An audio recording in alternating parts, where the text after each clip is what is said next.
जय हिंद दोस्तों आठवां वेतन आयोग करेगा 50% डीए और डीआर सैलरी और पेंशन में मर्ज। जी हाँ दोस्तों, सरकार ने वेतन आयोग पर छोड़ा यह फैसला और पेंशनर्स को हो सकता है खतरा। जी हाँ दोस्तों, इस वीडियो में मैं सारी की सारी एनालाइज करके जानकारी दूंगा। हालांकि आपको पता ही है कि कल यानी कि 1 तारीख को लोकसभा में सवाल पूछा गया था पे कमीशन को लेकर के, 8वें वेतन आयोग को लेकर के कि क्या इसमें 50% डीएडीआर को मर्ज किया जा रहा है, सरकार करने जा रही है। तो इस पर भी शायद आपको कई वीडियोस में जवाब मिल गया होगा, लेकिन अभी भी दोस्तों आपको मैं यह बता दूं कि डीएडीआर हो सकता है आपकी पे और पेंशन में मर्ज। ये सारी वीडियो जरूर देख लेना दोस्तों, बहुत इंपॉर्टेंट वीडियो है। और आज दोस्तों, आज है 2 तारीख, तो आज राज्यसभा में भी 8वें वेतन आयोग से संबंधित सवाल पूछे गए हैं। तो यहां से भी जब जवाब आएंगे दोस्तों, तो इसको लेकर के भी हम आपके साथ में वीडियो बना देंगे। लेकिन दोस्तों अभी वर्तमान स्थिति क्या है, प्लस जो भी हो रहा है और जो आगे होने वाला है, इस पर जो विश्लेषण लेकर के आया हूं इसे समझ लीजिए। जो अभी वर्तमान स्थिति है दोस्तों डीए मर्जर पर, जो सरकार का स्टैंड है, जो कल 1 तारीख को सरकार से पूछा गया था और सरकार ने जो उसका जवाब दिया था कि वित्त मंत्रालय ने संसद में साफ कहा है कि फिलहाल डीए को बेसिक पे के साथ मर्ज करने का कोई प्रस्ताव विचाराधीन नहीं है। और इसका ऑर्डर आपने ये देख भी लिया होगा दोस्तों, ठीक है। अब ऐसा क्यों हुआ, इसके पीछे आपको कारण भी पता होना चाहिए और हम सबको पता होना चाहिए दोस्तों कि आखिर सरकार ऐसा क्यों कर रही है कि हमारे पास विचाराधीन नहीं है। विचाराधीन नहीं है का मतलब क्या यह है कि सरकार नहीं करने जा रही है आगे? इस चीज को समझना बहुत जरूरी है दोस्तों। सरकार ने यहां पर ना नहीं कहा है, ना नहीं कहा है, और किस कारण से नहीं कहा है इस चीज को भी गहनता से समझने की जरूरत है। और हाँ दोस्तों, सरकार इस पर राजी भी हो सकती है, इस चीज को भी समझने की जरूरत है। अब देखिए ऐसा क्यों, पहले आप रीजन समझ लीजिए।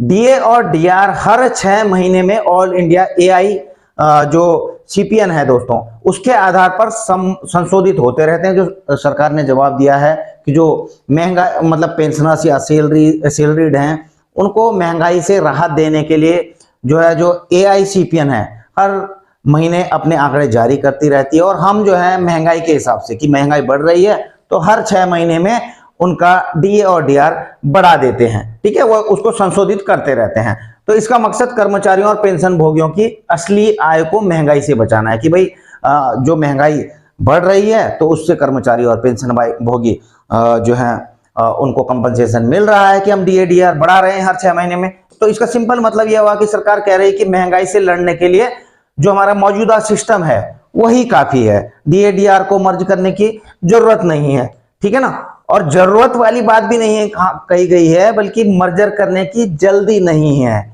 जल्दी का मतलब आप दोस्तों थोड़ा और आगे समझना, जल्दी का मतलब ना नहीं है। जल्दी का मतलब यह है कि जल्दी तो नहीं है लेकिन कर भी सकती है। अब कर कैसे सकती है दोस्तों, इसको भी आगे समझना। दूसरा पॉइंट है दोस्तों 8वें वेतन आयोग का गठन। देखिए दोस्तों, आपको सबको पता है कि 8वें वेतन आयोग का जो है औपचारिक गठन कर दिया गया है, ठीक है ना। और इसमें जो है भविष्य में जो है जो 8वां वेतन आयोग है वेतन, पेंशन और भत्तों की समीक्षा के लिए गठित कर दिया गया है, ठीक है ना। अब इसमें क्या है, एक इंपॉर्टेंट चीज देखना, इतिहास से सीख। क्योंकि जो 8वां वेतन आयोग है, कुछ जो पिछले वेतन आयोग हैं जो सरकार देख रही है कि पिछले वेतन आयोग ने किस प्रकार से उनका गठन किस प्रकार से किया गया था, उनको किस प्रकार से किया गया था, तो ये उन चीजों से सीख लेते हैं। इस चीज को कहते हैं कि पहले के आयोग जैसे 6वें या 7वें वेतन आयोग में डीएडीआर को बेसिक पे से मर्ज करने की सिफारिश अंतिम रिपोर्ट में ही की जाती है। अब देखिए दोस्तों, यहां पर बिल्कुल टर्निंग पॉइंट आपको दिख रहा होगा कि गवर्नमेंट इस चीज से सीख ले रही है, जो पिछले वाले वेतन आयोग है, कि जब तक वेतन आयोग ने अपनी रिपोर्ट जारी नहीं करी तब तक हम डीए और डीआर को मर्ज नहीं करेंगे। 6वें और 7वें वेतन आयोग ने ऐसा कोई भी रिपोर्ट जारी नहीं किया था कि डीए डीआर को मर्ज कर दिया जाए, इसलिए गवर्नमेंट बैठी हुई है चुप। ना कि अंतरिम में। अंतरिम का मतलब समझ रहे हैं आप दोस्तों, अभी तक रिपोर्ट जारी नहीं हुई है और जैसा संगठन मांग कर रहे हैं कि 20% का अंतरिम राहत दिया जाए और अंतरिम राहत के तौर पे 50% डीए डीआर मर्ज कर दिया जाए। तो सरकार अंतरिम राहत में नहीं जा रही है, सरकार जा रही है कि जो वेतन आयोग रिपोर्ट देगा हम उस पर विचार करेंगे, हम अंतरिम राहत पर विचार नहीं करने वाले हैं। 8वें वेतन आयोग में भी यही प्रक्रिया अपनाई जाएगी जो 6वें और 7वें वेतन आयोग में अपनाई गई थी कि जब पे कमीशन ने रिपोर्ट दी उसके बाद ही सारी जो कार्रवाइयां हैं, जो इम्प्लीमेंटेशंस थे वो किए गए, ना कि सरकार ने अलग से राहत दे दी। हालांकि आपको बता दो दोस्तों, 5वें वेतन आयोग की बात कि 2004 में डीए डीआर को मर्ज किया गया था, सैलरी और पे, लेकिन अभी किसको देखा जा रहा है? 6वें और 7वें वेतन आयोग को। ठीक है,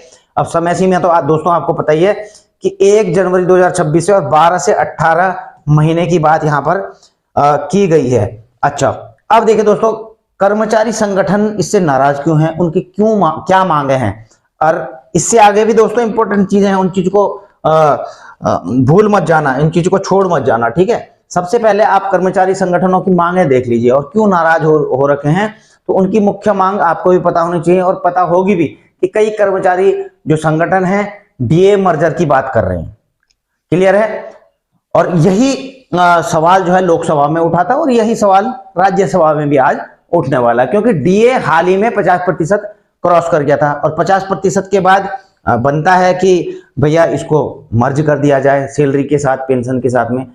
तो उनका तर्क क्या है कि महंगाई अभूतपूर्व स्तर पर है, पिछले 2 सालों से में ऊंची रही, कि भाई महंगाई लगातार बढ़ रही है। और 5वें सीपीसी के देखो कुछ लॉजिक होते हैं ना, कुछ हमारे पास पॉइंट होते हैं कि पहली बात तो कि भाई संगठनों ने कहा है कि भाई महंगाई लगातार उच्च स्तर पर जा रही है। दूसरा जो है हालांकि दोस्तों एआईसीपीएन के आंकड़े देखो तो महंगाई कहीं उच्च स्तर पर नहीं जा रही है। जो मैं आंकड़ों की बात कर रहा हूं और यूनियन की बात अलग अलग है दोस्तों, वो अलग अलग चीजें हैं, जो आंकड़े हैं वो अलग चीज है। अब 5वें वेतन आयोग जो जैसे मैंने आपको कहा था कि 50% को जो है डीए डीआर को मर्ज कर दिया गया था सैलरी और पेंशन के साथ में, तो इसको दोहराने की बात की गई है। हालांकि 6वें 7वें में नहीं हुआ था यह। अब मौजूदा डीए सिस्टम रियल टाइम महंगाई को पूरी तरह देखिए, तीसरा लॉजिक बड़ा अच्छा और तगड़ा है दोस्तों, और इस चीज के मैंने पहले भी कहा था दोस्तों कि सेंट्रल गवर्नमेंट में हर 6 महीने में आपका डीए और डीआर बढ़ता है, तो यह रियल टाइम नहीं होता है दोस्तों।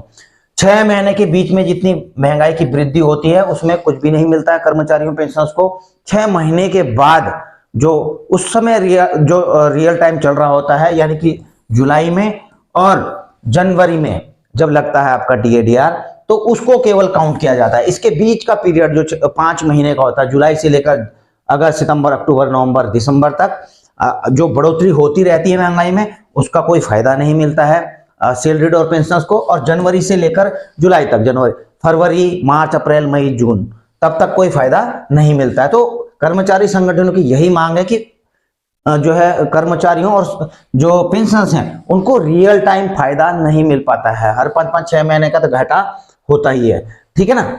अब अगली बात दोस्तों, यूनियनों की असंतोष की वजह क्या क्या है? टर्म्स ऑफ रेफरेंस, जो टर्म्स ऑफ रेफरेंस सरकार ने जारी किया है, तो उस पर क्या असंतोष है दोस्तों कि पेंशन भोगी नजरअंदाज किए गए हैं। जैसे कि आपने पढ़ा भी होगा टर्म्स ऑफ रेफरेंस दोस्तों, मैं बार बार उन चीजों को लेके नहीं आऊंगा, आपने पढ़ भी लिए होंगे, लेकिन उसमें पेंशन भोगी का वहां पर जो है पेंशनर्स का जिक्र नहीं किया गया है, इसलिए असंतोष है कि यहां पर आपने पेंशन रिवीजन शब्द का इस्तेमाल क्यों नहीं किया है।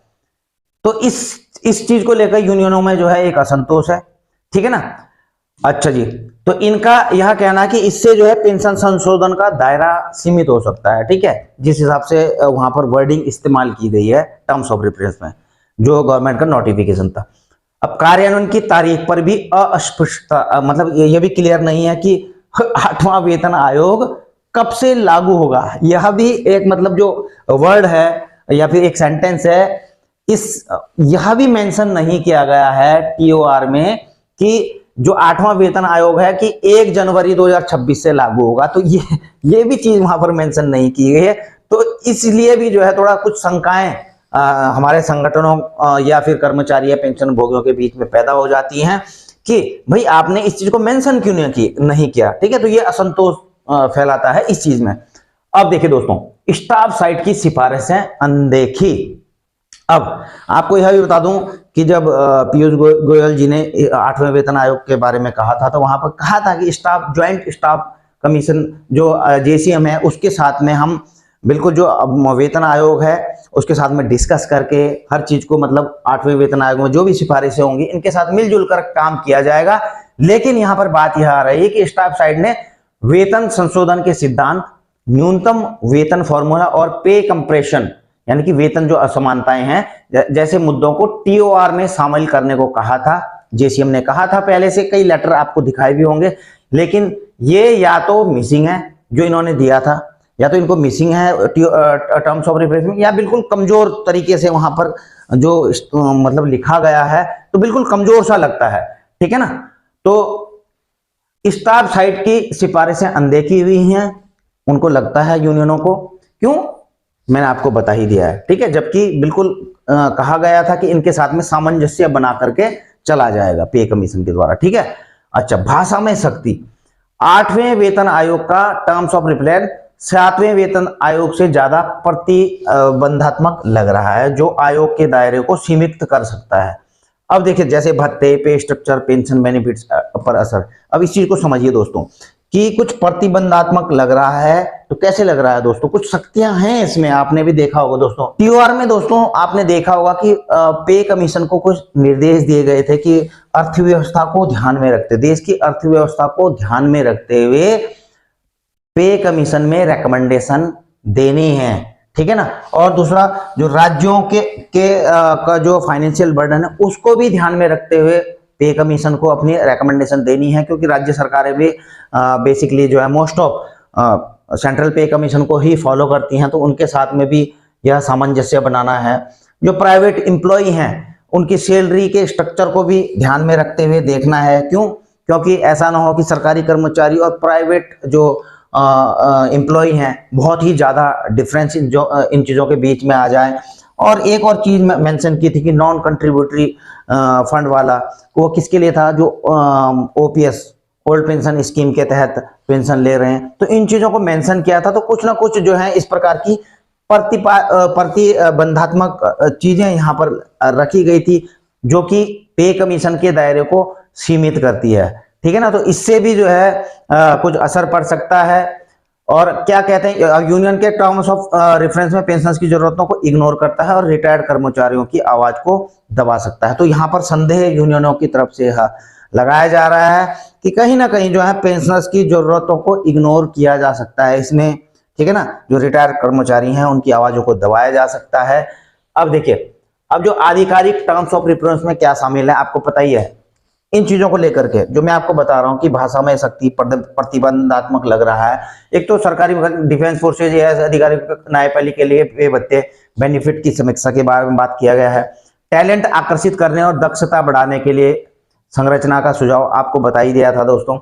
बोनस स्कीम और परफॉर्मेंस लिंक इंसेंटिव की जांच, देखिए इन चीजों पर हमने पहले ही बता दिया है।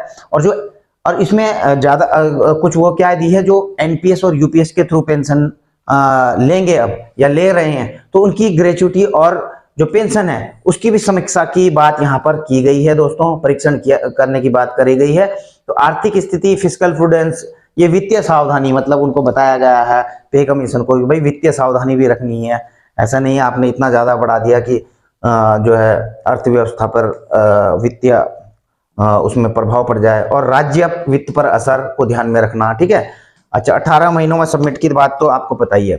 अब डीए, आप सोच रहे होंगे कि यार डीए बेसिक पे में मर्ज होना चाहिए, नहीं होना चाहिए, क्या महत्वपूर्ण है, क्या महत्वपूर्णता है, इसकी मायने क्यों रखता है, तो इस चीज को भी समझ लिए। महंगाई भत्ता डीए महंगाई से बचाव का हथियार है, आपको सबको पता है, ठीक है। डीए और डीआर बेसिकली महंगाई को देखते हुए बढ़ता रहता है, ठीक है। लेकिन यूनियन कहती है कि ये रियल टाइम महंगाई को पूरी तरह नहीं पकड़ता, जो मैंने आपको बताया कि केवल 1 जुलाई में बढ़ता है और 1 जनवरी में बढ़ता है। तो रियल टाइम जो जुलाई के बाद अगस्त, सितंबर, अक्टूबर में बड़ी होगी, तो रियल टाइम को पकड़ता नहीं है, ठीक है ना। 6 महीने में मिलता है, तो जो 5 महीने का गैप होता है उसका लॉस सैलरीड और पेंशन को हो जाता है। तो मर्जर से बेसिक पे बढ़ेगा, जिससे पेंशन, एचआरए जैसी चीजों का फायदा होगा। ठीक है ना, इस चीज को मैंने आपको बता दिया। और सरकार का जवाब क्या है, कोई तत्काल हम राहत नहीं दे सकते हैं, जो मैंने आपको बताया था कि तत्काल राहत नहीं, लेकिन 8वें वेतन आयोग में अंतरिम सिफारिशों पर विचार होगा। अगर 8वां वेतन आयोग यह सिफारिश करता है कि कर्मचारी और पेंशन भोगियों का 50% पहले डीए डीआर मर्ज किया जाए, और उसके बाद ये जो भी फॉर्मूला बताते हैं फिटमेंट फैक्टर वगैरह या फिर इतना परसेंट जो भी होगा, तो उसके बाद होगा, तो उस पर विचार होगा, सरकार उस पर विचार करेगी। हाँ यार, पे कमीशन ने बता दिया है, अब हमको पहले डीए डीआर मर्ज करो। कब से करो, 2026 से मर्ज कर दो, 25 से, जो भी करना है तब से मर्ज करो, जब से 50% हुआ है। उसके बाद जो है काउंटिंग करो कि भाई हम कितना बढ़ा रहे हैं, कितना फिटमेंट फैक्टर दे रहे हैं, कितना इंक्रीमेंट दे रहे हैं परसेंटेज में, ये चीज। ठीक है ना।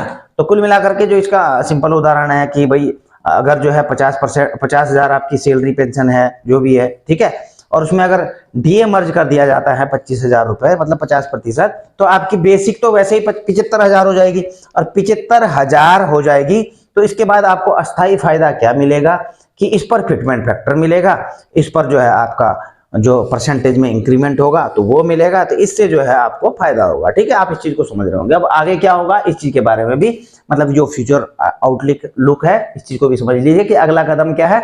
8वें वेतन आयोग अब काम शुरू करेगा, क्योंकि गठन हो चुका है तो काम ही तो करना है।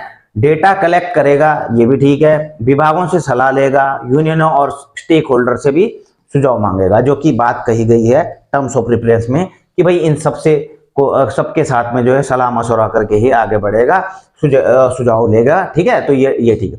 अब चुनौतियां क्या हैं, टर्म्स ऑफ रेफरेंस पर असंतोष बढ़ रहा है। अब टर्म्स ऑफ रेफरेंस जैसे देखा ही आपने, ठीक है ना, इसलिए कर्मचारी संगठन आने वाले महीनों में अपनी लॉबिंग तेज करेंगे। महंगाई की चिंताएं और 2026 की उम्मीदें डिबेट को गर्म रखेंगी। तो कुल मिलाकर के बात यह है कि पे कमीशन अपनी रिपोर्ट देने तक या उसके बाद तक भी जो है संगठन लगातार कुछ न कुछ हो हल्ला करेंगे ही, कुछ न कुछ लगातार मांग उठाते ही रहेंगे, कुछ चिट्ठीबाजी चलती ही रहेगी सरकार के साथ में, ये चलती रहेगी, रुकने वाली नहीं है। ठीक है ना। अब संभावना क्या है, मर्जर का फैसला अंतिम रिपोर्ट पर निर्भर है, जो 2026 से लागू हो सकता है, जब तक डीए रिव्यू पर नजर रखे। अब देखिए, मर्जर का फैसला भी हो सकता है 8वें वेतन आयोग के द्वारा। ठीक है, अब 8वां वेतन आयोग अगर निर्णय लेगा कि भाई ये मर्ज होगा, तो सरकार जो रिकमेंडेशन देगी तो सरकार उसके ऊपर कार्रवाई करेगी। तो कुल मिलाकर के बात यह है दोस्तों कि उम्मीद कायम रखें। ऐसा जरूरी नहीं है कि मर्ज होगा ही नहीं, अभी लोकसभा में जवाब दे दिया या फिर आज राज्यसभा में क्या सरकार जवाब दे देगी, लेकिन सरकार का क्लियर है कि अगर 8वां वेतन आयोग सिफारिश करता है इस चीज की, तो उसके ऊपर सरकार सुनवाई कर सकती है, तो मर्ज भी हो सकता है दोस्तों। तो ये सारी चीजें हैं आज के वीडियो में, ये एनालिसिस करके आपके सामने लेकर के आया हूं। अच्छा लगा हो वीडियो तो दोस्तों बिल्कुल लाइक शेयर कर सकते हैं। चैनल में अगर नए हैं तो आप सब्सक्राइब भी कर सकते हैं। तो वीडियो यहीं पर करूंगा समाप्त, जल्द मिलेंगे नई वीडियो में नई जानकारी के साथ। जय हिंद, वंदे मातरम।